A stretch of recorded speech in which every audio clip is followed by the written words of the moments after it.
চলেন আজকে আপনাদেরকে বড়হরণ গ্রামের সৌন্দর্য ঘুরে দেখাই এবং কিছুদিন আগে কোন পুকুরের মধ্যে একটি পুরাতন গ্রেনেড পাওয়া গিয়েছিল সেই পুকুরটিও আজকের ভিডিওতে দেখাবো। তো চলেন পুরোটা ভিডিও ঘুরে দেখে আসি। আসসালামু আলাইকুম, কেমন আছেন সবাই? আশা করি সবাই ভালো আছেন। আমি অনেকদিন ধরে ভিডিওর দিন আরিকা জানি আপনারা অনেকে আমার বই লাগেছেন গা যে আপনার একটা বইনও আছে।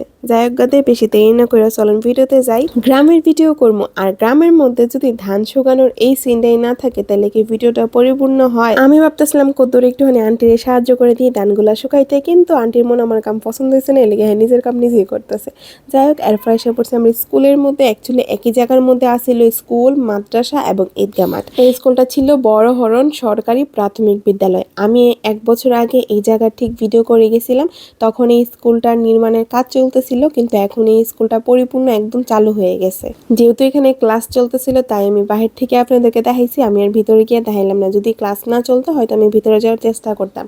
আর বড়হরণে বাচ্চা কাচ্চারা সবাই অনেক বেশি মিশুক। আমি যাওয়ার পর আমার সাথে অনেক সুন্দর করে মিলে মিশে ভিডিও আমার সাথে করতেছিল। আর এটা ছিল একটা পুষ্কুনি, যেটা ছিল স্কুল এবং মাদ্রাসার সাথেই।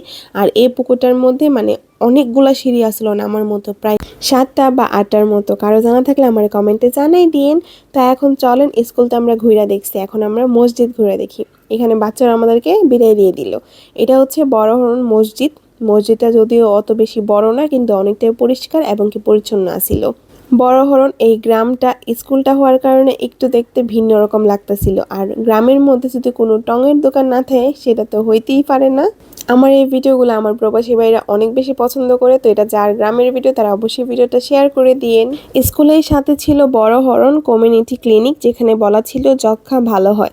এখন চলে আসছে আমি আপনাদেরকে বড়হরণের পুরাতন কিছু বাড়ি দেখানোর জন্য, এবং এর মধ্যে একটা বাড়িকে কাজে লাগিয়ে নাহিদ কিন্ডারগার্টেন বানানো হয়েছে, যেখানে বাচ্চারা লেখাপড়া করে থাকে। আর এই বাড়িটা আগে রং করা ছিল না, এটাতে নতুন রং করা হয়েছে, দেখতে অনেকটাই সুন্দর লাগতেছিল। আর আমাদের বাংলাদেশের পতাকা। ঠিক এই বাড়িটির সামনেই কিন্তু একটা পুকুর আছে, যেই পুকুরের মধ্যে গ্রানিটটি পাওয়া গিয়েছিল। আপনাদেরকে একটু পরে আমি দেখাই দিব। এই জায়গাটা দেখেন, একটু ভয়ঙ্কর দেখতে সুন্দর, মানে একটু দেখতে ভয় ভয়ও লাগে, আবার অনেকটাই সুন্দর। এই ছিল সেই পুকুর, যে পুকুরে কিছু মাস আগে একটা গ্রেনেড পাওয়া গিয়েছিল। ওখানে এলাকাবাসীদের সবার মুখেই গেলে আপনারা শুনতে পারবেন। আর পুকুরটা কিন্তু অনেক বেশি সুন্দর করা হয়েছে। এখন এনে নতুন করে ঘাটলাও তৈরি করা হয়েছে। আর এটা হচ্ছে অনেক পুরাতন একটা বাড়ি। বাড়িটা দেখতে একটু ভৌতিক সুন্দর। অনেকে হয়তো এই বাড়িটা দেখতে ভিডিও করতে গেছে, বাড়িটা দেখতে গেছে। গত 1 বছর আগে আমি ভিডিও করেছিলাম, তারপরে দেখেছি অনেকে এখানে অনেক সুন্দর সুন্দর ভিডিও করছে। গত 1 বছর আগে আমি এখানে ভিডিও করতে একটু ভয় পাইতেছিলাম।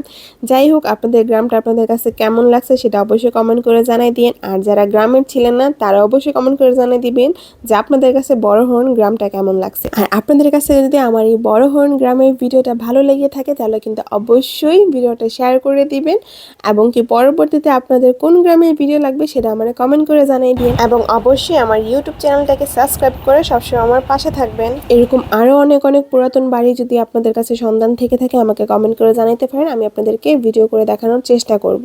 তো আজকের মতো এখানেই, সবাই ভালো থাকবেন, সুস্থ থাকবেন। আল্লাহ হাফেজ। দেখা হইতেছে পরবর্তী কোনো ভিডিওতে।